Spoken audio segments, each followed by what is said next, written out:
On the stitch selection dial, select stitch E or F.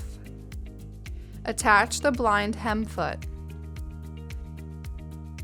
Set the stitch length between 1 and 3. Keep the stitch width at 5. Position the fabric so that the needle at its leftmost position just pierces the edge of the fold.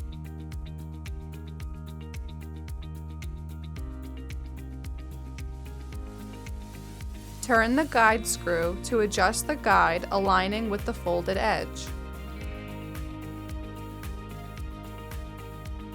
Sew along the folded edge, guiding the fabric so the needle catches the folded edge. After hemming is completed, press together both sides of the finished hem. The top side of the fabric should only show the blind stitches.